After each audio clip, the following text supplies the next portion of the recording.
Il me semble que toutes les tables sont plus loin. Non? Peut-être c'est moi dans les patates.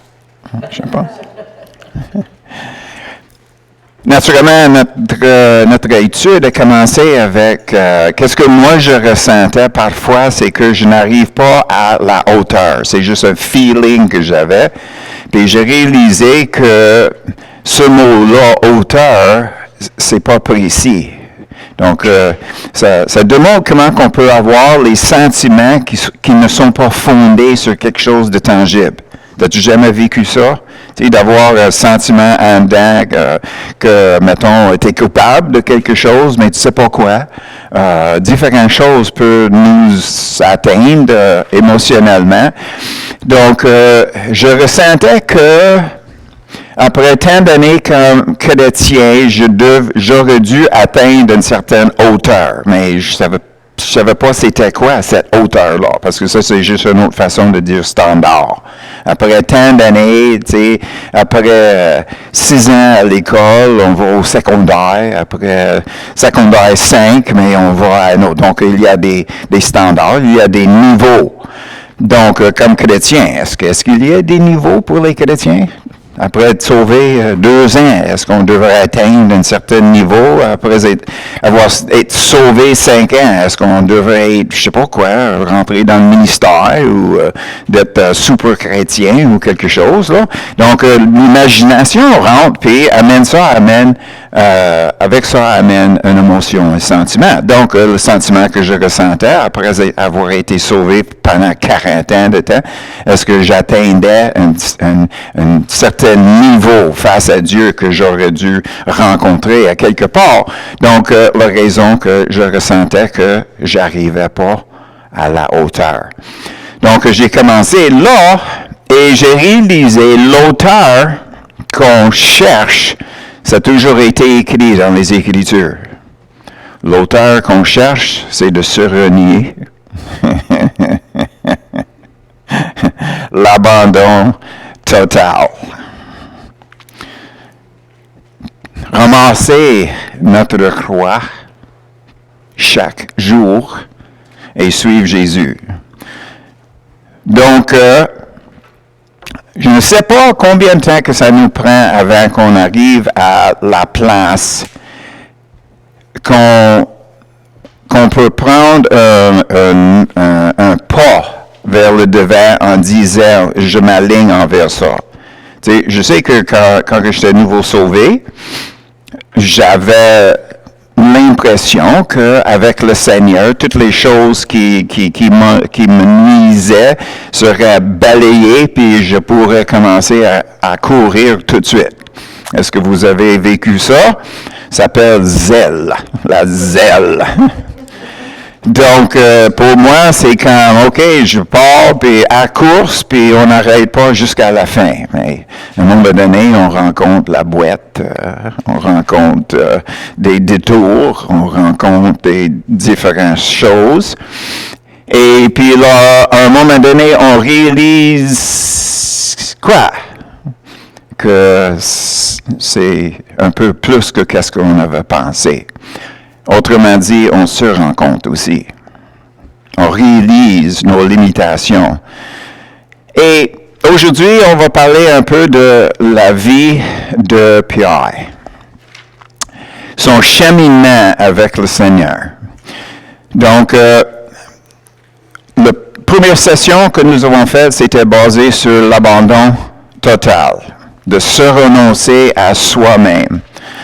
Que je me renonce à mes désirs, que j'échange ma volonté pour la volonté de Dieu et de vraiment comprendre que c'est le Seigneur qui est en avant de moi, puis c'est à moi à me garder proche à lui et de le suivre. C'est pas le sens contraire, où ce que moi je cours puis il essaie de courir derrière moi pour m'attraper.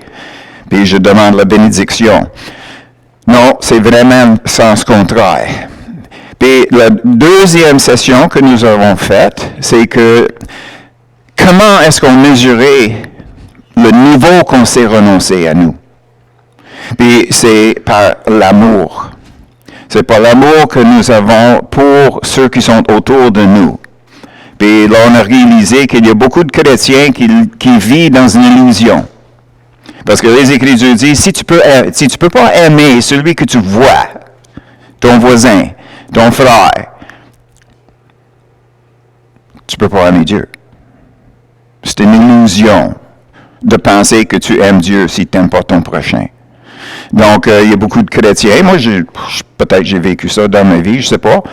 Mais c'est comme, je pense qu'on voit beaucoup de ça dans les églises. Donc, ça, c'était la deuxième session. Troisième session, c'était la session où on a remarqué que c'est Dieu qui a un plan. C'est Dieu qui a un plan. Puis c'est Dieu qui parle. Puis quand il parle, il dévoile ses plans et ses méthodes. Et il se dévoile aussi.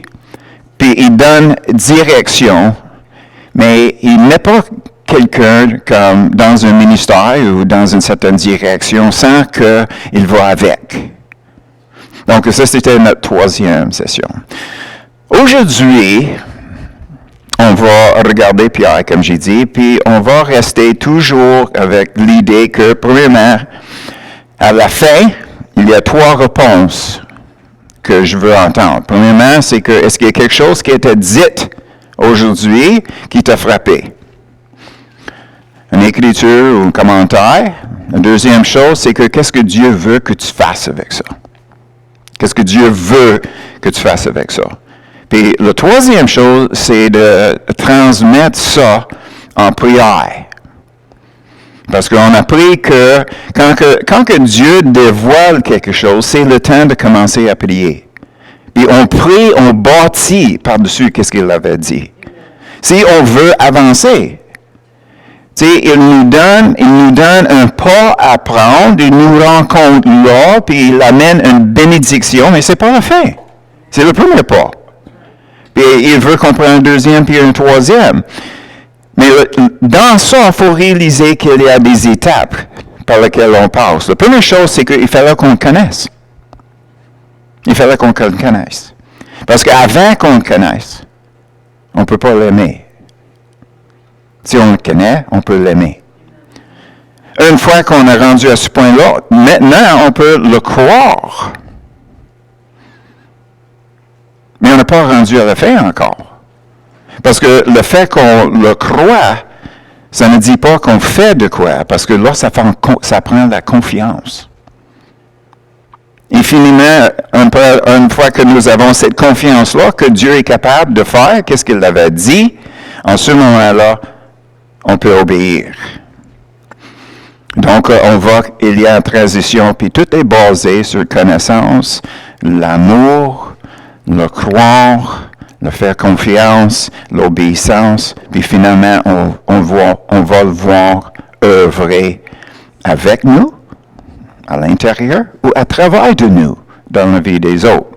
Donc, c'est ça les choses qu'on est en train de considérer. Donc, on va commencer avec Luc 22, 61, 62. Luc 22, 61, 62, ça c'est sur le mur. Le Seigneur s'étant retourné, regarda Pierre. Et Pierre se souvint de la parole que le Seigneur lui avait dite. Avant que le coq chante aujourd'hui, tu me renieras 3 fois. Et en étant sorti, il pleura amèrement. Amèrement. Pourquoi? C'est ça la question qu'on se pose. Pourquoi est-ce qu'il a pleuré amèrement? Est-ce que c'est parce qu'il vient de réaliser que Jésus était vraiment pour être tué par les leaders des Juifs? Est-ce qu'il a réalisé que les choses qu'il avait dit étaient pour combien de fois? Est-ce qu'il avait dévoilé aux disciples qu'est-ce qui était pour lui arriver à un moment donné. Et puis, là, est-ce qu'on peut dire c'est parce qu'en ce moment-là, il vient de réaliser que c'est vraiment ça qui va arriver à Jésus? Ou bien est-ce qu'il vient de réaliser quelque chose de lui-même? De lui-même. Mais qu'est-ce qui est important dans ça? C'est que Jésus l'a regardé. Jésus qui était en plein milieu de ce qui se passe dans sa vie à lui, en sachant d'avance où ce qui s'en allait. Il vient d'être arrêté, poigné. Et puis là, ils sont en train de l'amener ailleurs. Puis en plein milieu de tout ça, face à sa croix à lui, il a viré puis il a regardé à Pierre. Quel regard est-ce que vous pensez qu'il avait donné à Pierre? Quelle sorte de regard? Est-ce qu'il l'avait regardé avec condamnation? Est-ce qu'il l'avait regardé avec pardon?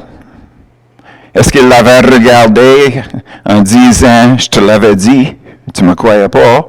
Tu sais, non. Personnellement, je pense que quand Jésus a regardé Pierre, qu'est-ce que Pierre a vu dans les yeux de Jésus? C'était lui-même. C'était lui-même. C'est sûr que l'amour de Dieu était là, le pardon était là. Je te l'avais prophétisé, il était là. Mais ce n'est pas le message que Pierre a reçu. Pierre a reçu le message. Je me vois maintenant. Parce que suite à ça, Jésus, on connaît le chemin que Jésus a pris après ça. Mais quel chemin est-ce que Pierre a pris? Imaginez le restant de ce soir-là. Qu'est-ce que Pierre vivait? Tu sais, il pleurait amèrement. Qu'est-ce que Pierre vivait le lendemain quand que Jésus était crucifié?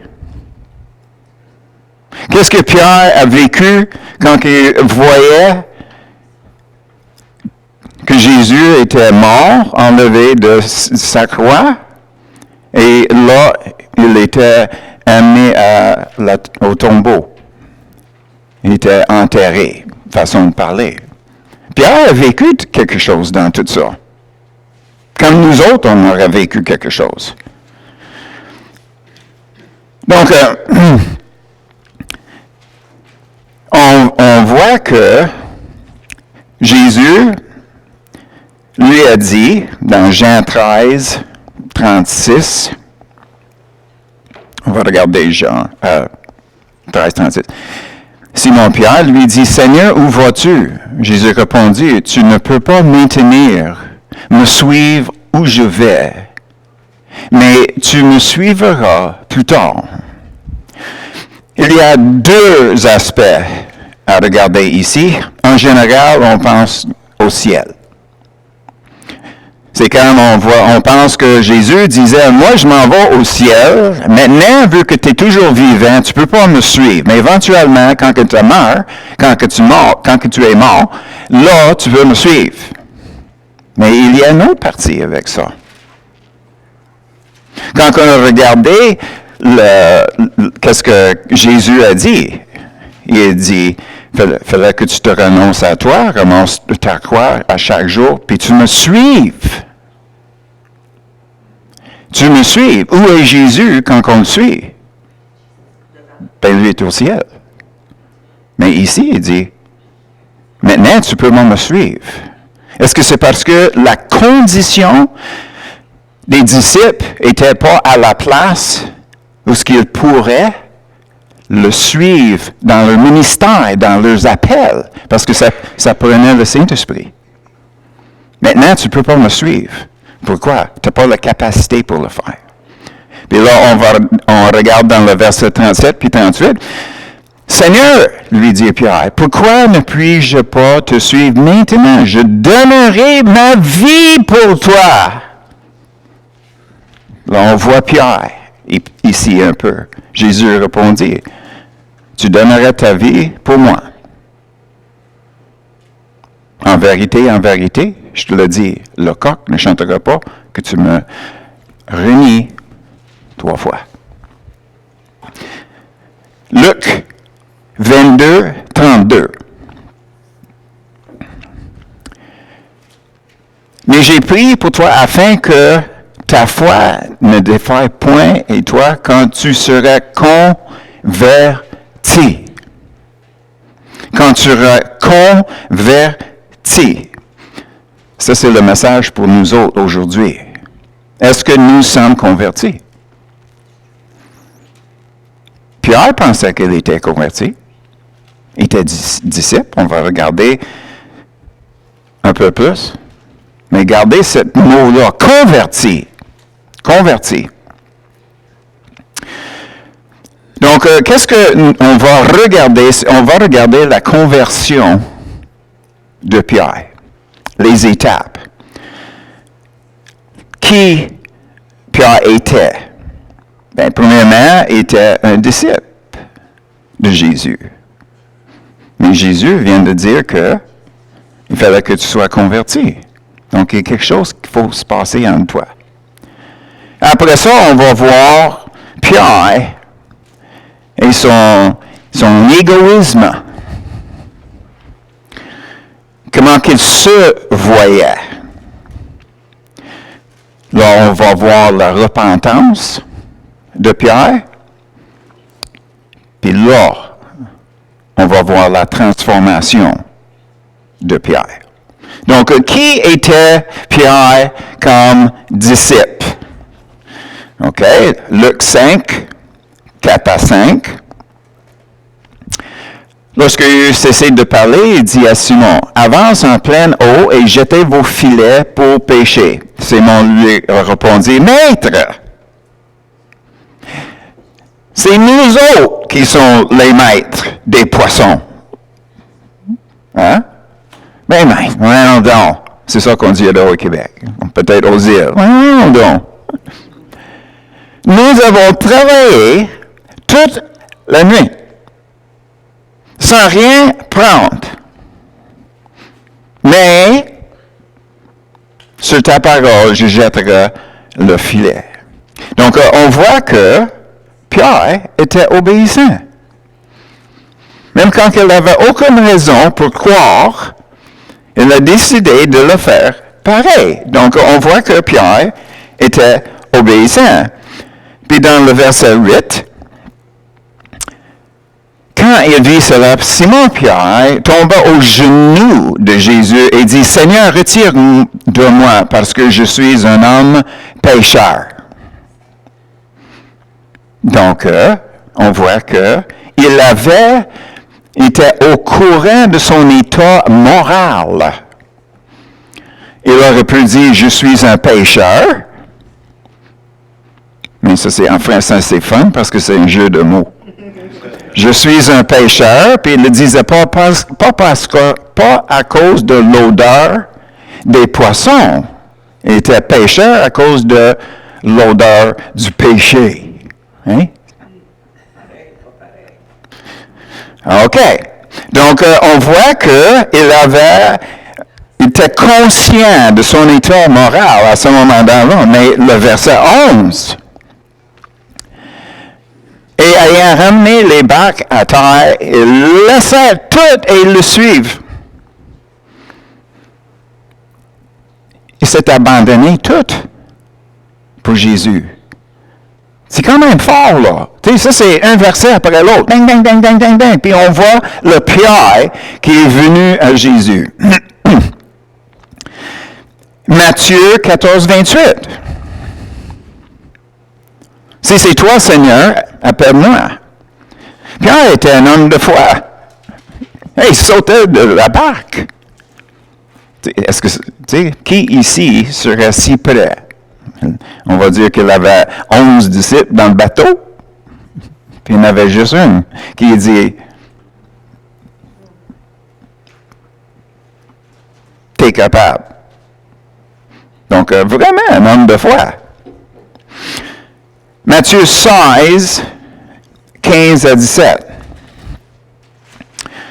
Et vous, le dit-il, qui dites-vous que je suis? Simon-Pierre répondit, tu es le Christ, le Fils du Dieu vivant. Jésus reprenait la parole, lui dit, tu es heureux, Simon, fils de Jonas, car ce ne sera pas la chair et le sang qui t'ont révélé ça, mais c'est mon Père qui est dans les cieux. Donc, on voit ici qu'il avait le discernement. Donc, aujourd'hui, si on n'était pas rencontré un chrétien avec cette comment que je peux dire ça?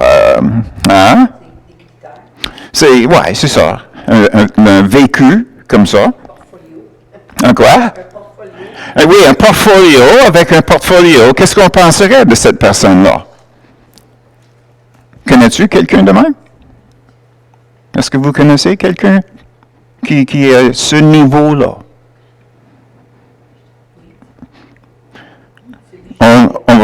On dirait que ça, c'est un super chrétien. Tu sais, ça, c'est quelqu'un qui a toutes les choses sont réglées. Tu sais, il connaît l'affaire. Hein? Lui, il connaît son affaire. C'est ça qu'on dirait au Québec. Lui, il connaît son affaire, là. Tu sais? Et puis, Jésus a dit, quand que tu es converti. Considération. Donc, c'est ça la conclusion. Ça, c'est la première partie des 4 que j'avais mentionné. Ça, c'est Pierre comme le disciple. Donc, ça, c'est la première partie. C'est quoi notre conclusion? Par les standards d'aujourd'hui, lui serait un chrétien parfait. On va dire tout simplement comme ça. Maintenant, on va regarder l'égoïsme de Pierre. Il avait laissé les bateaux, les filets et le business, mais il n'a pas laissé son égoïsme. Il avait abandonné tout à l'extérieur, mais il ne s'est pas abandonné lui-même. Comme Jésus a dit, il fallait qu'on fasse. Donc, si on regarde Matthieu 16, 21, 23, et ça, c'est pas longtemps après le verset qu'on a regardé où ce que Jésus a dit que c'était le Père qui a dévoilé à Pierre qui Jésus était. Quelques versets plus tard, nous voyons dans le verset 21-20. Dès là, Jésus commençait à faire connaître à ses disciples qu'il fallait qu'il allait à Jérusalem, qu'il souffrait beaucoup de la part des anciens, des principaux sacrificateurs, des scribes, qu'il fut mis à mort et qu'il ressuscitait le 3e jour. C'est quoi la réponse de Pierre? Marc 9, 31-32. Est-ce qu'on a vu le 23?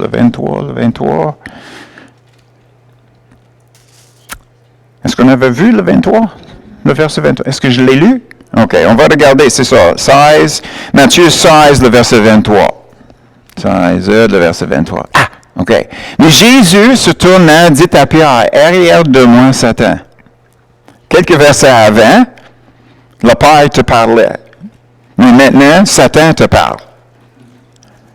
Donc, il avait le discernement spirituel, bien sûr, les deux bords. OK? OK. Donc, après ça, tu mets en scandale car tes pensées ne sont pas les pensées de Dieu, mais celles des hommes. OK? Donc, il avait quelque chose qui se passait dans la tête de Pierre. Tu sais, Jésus a dit, c'est ça qui va me passer, puis Pierre est là, puis c'est, non, ça marche pas. Pourquoi est-ce que Pierre a dit, ça ne marche pas? Mais on va continuer à regarder. Marc 9, 31-32. Jésus enseigne à ses disciples et leur dit, le Fils d'homme sera livré entre les mains des hommes, fera mourir, et 3 jours après qu'il aurait été mis à mort, il ressuscitera. Mais les disciples ne comprenaient pas cette parole et ils craignaient de l'interroger. Maintenant, le verset 33-34. Il arrive à Capernaum, lorsqu'il fut dans la maison, Jésus lui demanda, « De quoi discutiez-vous en chemin? » Mais il garda le silence, car en chemin, il avait discuté entre eux pour savoir qui était le plus grand. Ouh! Ouh! Il avait quelque chose en tête. Non, Seigneur, ça ne peut pas t'arriver. Pourquoi? Écoute, Seigneur, j'ai mes plans pour toi. Et moi. N'est-ce pas? Est-ce que c'est pas mal évident? Les disciples étaient pareils. Ils discutaient entre eux. Pas ils se pensaient en lui. Ils discutaient. Puis là, quand Jésus était là, il disait qu'est-ce qui était pour lui passer. Puis tout de suite après, il vient en conflit. Parce que le plan de Dieu ne s'arrangeait pas avec les plans des disciples. T'sais? Nous autres, on a tout abandonné. Donc, Seigneur, quand que toi, tu es assis sur ton trône, c'est qui le premier ministre?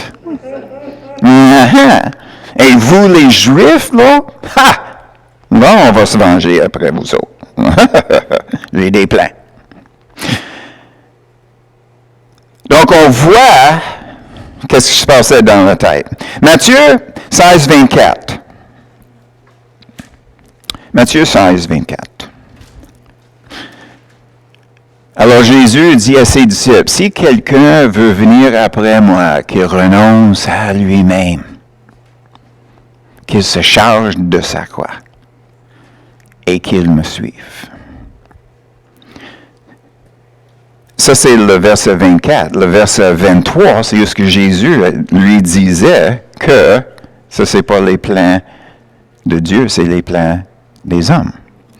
Tout ça, c'est tout relié ensemble.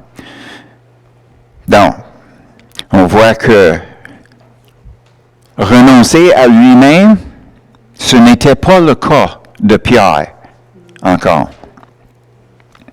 Donc, Luc 22, 57 à 60, ça parle du fait que Pierre l'avait renié Jésus 3 fois. On peut reculer Luc 22, 33. Seigneur, lui dit Pierre, je suis prêt à aller avec toi en prison et à la mort. Ça vient d'où? Hein? Cette phrase-là. Hein? Seigneur! Moi là. On est au Québec maintenant. Moi là. Je suis prêt à aller avec toi en prison et à la mort.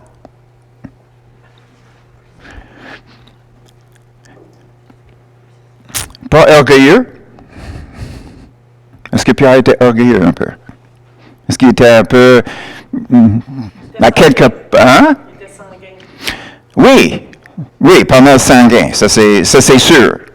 Donc, on voit qu'il y a des points positifs et négatifs avec ça. T'sais? Donc, qu'est-ce qui est face à nous? C'est Matthieu 16... 24, à comparer avec Matthieu 26, 34. Matthieu 16, 24. Jésus a dit, si quelqu'un venir après moi, qu'il renonce à lui-même, qu'il se charge de sa croix et me suive, qu'il renonce à lui-même, ou Matthieu 26, 34.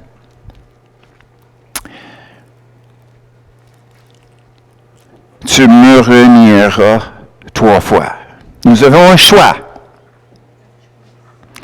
On va se renoncer, ou bien on va renoncer Jésus. On va se renier de soi-même, ou bien on va finir par renier à Jésus. Il y a juste 2 choix. Il y a moi et lui. J'ai 2 choix. Soit je vais me choisir, ou je vais le choisir. Puis c'était ça la situation de Pierre. Mais Pierre ne le réalisait pas où ce qu'il était avant que le moment précis où ce que la pression était dessus, où ce qui était vraiment à la place de faire une décision, dans le feu, on peut le dire de même. C'était dans le feu que la vérité a sorti. On doit réaliser que c'était Pierre qui a sorti l'épée, puis tranché l'oreille de serviteur de haut sacrificateur, Melchus. Et puis, c'est Jésus qui lui a dit, serrez-moi ça là. Puis il a guéri l'oreille. Et puis, les disciples se sont sauvés. Donc, on voit que, en dedans de nous, comme un être humain, on est prêt à se battre pour ou avec quelqu'un, physiquement. On est prêt à se battre. Mais le problème, c'est que, est-ce qu'on est prêt à baisser les bras pour cette personne-là? Parce que c'est ça que Jésus disait. Jésus disait, est-ce que tu ne sais pas que je pourrais appeler 12 légions d'anges pour venir m'aider? 12 légions. Et combien de personnes dans une légion? Entre 4 et 6 000. Donc, on parle de quoi? 50 à 100 000 anges peuvent descendre si j'ai vu tout simplement appeler. Donc, c'est pas parce que Jésus manquait de pouvoir. Mais c'est la différence dans la façon que nous pensons. Nous pensons, pour gagner, il faut se battre. Mais Dieu a dit non. Pour gagner, il faut baisser les bras. On ne peut pas gagner avec Dieu en se battant avec lui. On peut seulement gagner avec Dieu en baissant les bras. Intéressant, n'est-ce pas? C'est intéressant. C'est notre perspective, la perspective, le point de vue de ce monde ici, c'est que si tu veux faire un point, il fallait que tu te battes. Tandis que Jésus, Dieu, il dit le contraire. Et si tu veux faire un point, baisse les bras. Et quoi? Laissez Dieu agir. Laissez Dieu agir. Et à cause que qu'est-ce que Jésus a fait, en baissant ses bras, il a gagné la victoire sur le diable. Puis on doit réaliser, c'était l'égoïsme de Lucifer qui l'avait amené à la place d'être le diable. Mais c'est aussi l'égoïsme de Ève qui a causé la chute avec Adam et l'humanité. Égoïsme. Donc, c'est quoi la conclusion? La nature pécheresse, c'est basé sur le moi. La nature pécheresse est basée sur le moi. Si c'est moi qui est en vue, c'est le péché. C'est aussi simple que ça. Si on cherche une définition du péché, la définition, c'est égoïsme, tout ce qui est relié avec ça. C'est soit moi ou Dieu, c'est soit moi ou l'autre.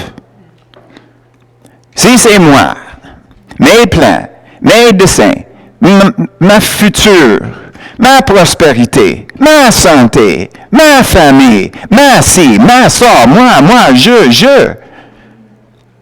C'est égoïsme. C'est l'égoïsme. Où est la confiance dans ça? Tantôt, on parlait de confiance suite en parlant de faire confiance. Après ça, c'est l'obéissance. Donc, Pierre est dévoilé maintenant. Et nous autres, on va terminer là pour aujourd'hui. Parce qu'il nous reste 2 autres points. la repentance de Pierre et la transformation de Pierre et les deux leçons qu'on peut apprendre à cause du cheminement de Pierre. Pauvre Pierre, il n'avait pas sa Bible pour lui diriger, pour le diriger. Il ne l'avait pas. C'est quand c'était dans l'invisible. Il vivait ça. C'est comme quotidiennement. Donc, il marchait avec le Seigneur. Il guérissait le monde. Il faisait tout. Il était avec le Seigneur. Il l'aimait. Puis c'est sûr qu'il ne voulait pas que Jésus soit mort. Peu importe ce que Dieu était pour accomplir. C'est juste pour réaliser que nous autres aussi, nous sommes dans la même place que Pierre. Et à la fin de la semaine prochaine, il fallait qu'on se pose la question, à quel pourcentage est-ce que je suis converti?